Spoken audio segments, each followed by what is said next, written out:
21,000 টাকা ঢুকেছে, আপনি টাকাটা সারেন্ডার করুন, আপনি টাকাটা সারেন্ডার করুন। মমতা ব্যানার্জি খারাপ, তার দয়ে আপনার অ্যাকাউন্টে আজকে 17,000 টাকা ঢুকেছে, আজকে কদিন আগে 14,000 টাকা ঢুকেছে, সেই টাকাটা সারেন্ডার করুন। সেই টাকাটা গিয়ে জেলা বসে জমা দিয়ে টিআর 7 এর মধ্যে দিয়ে জমা দিয়ে বলুন এই টাকা আমার লাগবে না, বলবো বাপের বেটা আপনি কাঁদছেন, মায়া কান্না। চাকরি করেন কোথায়? পরিবেশ দপ্তরে। আমরাও খোঁজ রাখি। আপনার ভাই রিঙ্কু সাহাজি চাকরি করে কোথায়? এখন পোস্টিং কোথায়? দীঘায়। কে চাকরি করে?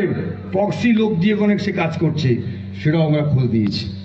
বেশি মুখ খুলবেন না, বিদেশকে নিয়ে বেশি কথা বলবেন না, আপনাদের আইএসএফ কে নিয়ে যা বলার তাই বলুন না, বিদেশকে টানবেন না, কিন্তু ল্যাংটো করে ছেড়ে দেবো কিন্তু একদম পরিষ্কার কথা বললাম। বিদেশ কি আমরা জানি, বিদেশ কি আমরা জানি।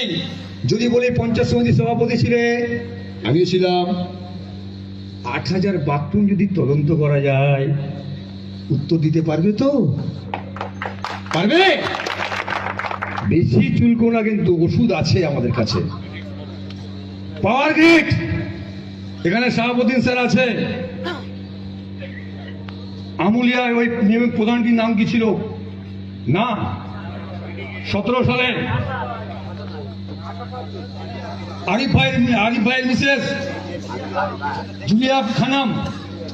জুলিয়া খানামকে কেন তাকে জোর করে পদত্যাগ করালে?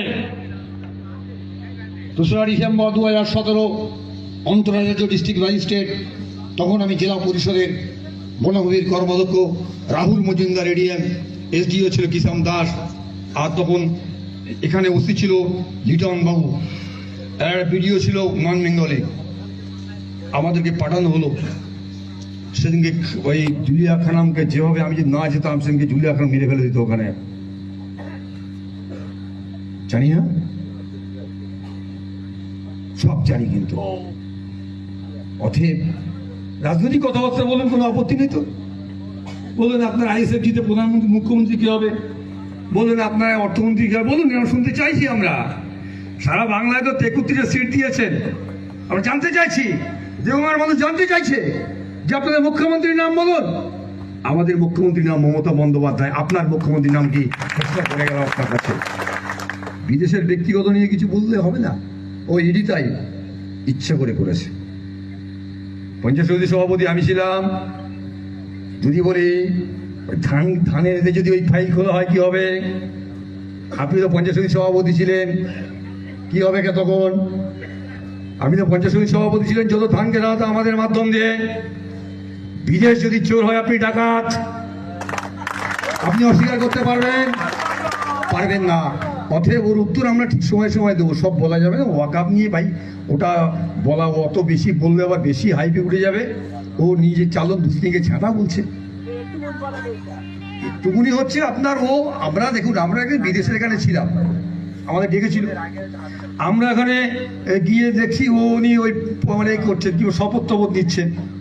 উনি বলছেন যে আমি ছিলাম, আমার বাড়িতে কে ছিল, কবি তুই মনে কে? হ্যাঁ তুমি ছিলে আমার সঙ্গে, আসাদুল্লাহ ছিল আমাদের সঙ্গে, তাই না? আমরা অনেকে ছিলাম।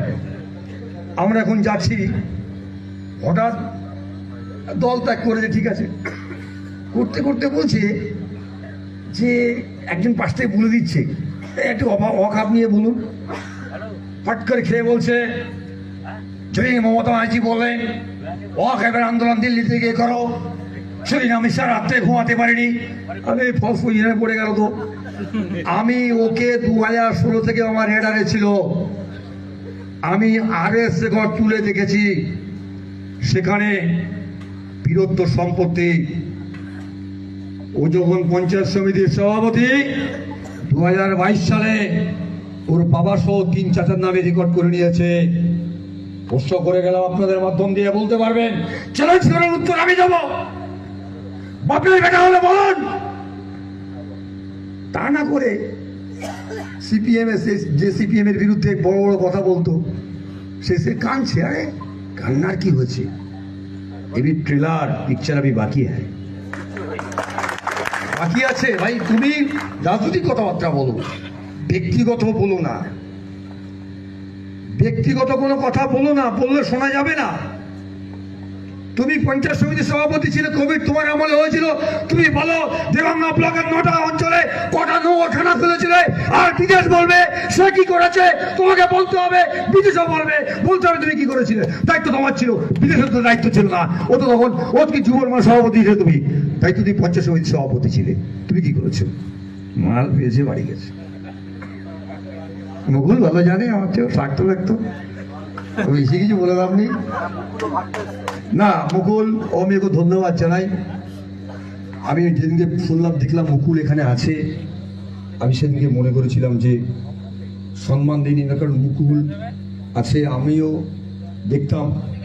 যাই হোক, বক্তব্য দীর্ঘায়িত নয়, চলে যেতে আমি ছোট করতে বলছি। শুধু বলবো আপনাদের কাছে, এই 12টা দিন যে কথা আশফুল বললো, বাড়ি বাড়ি যান, কারা ভোট দেবে কারা দেবেন না, একটা করুন, করে দেখুন। সেইগুলো যে দেবে দাদা, বাড়িতে গেলে বসতে ভালো আছেন, হ্যাঁ কি বলো, তাহলে মানে ভোট দেবে না। বুঝাতে হবে তাদেরকে, বুঝিয়ে তারপর ভোটটা করাতে হবে। যেটা মানে যাচ্ছ বসো, চা খাওয়া, তার মানে সলিড ভোট। এটা করতে হবে। আমাদের 4 তারিখে, আমাদের 29 তারিখে আমাদের ভোটটা ইভিএমে ফেলতে হবে।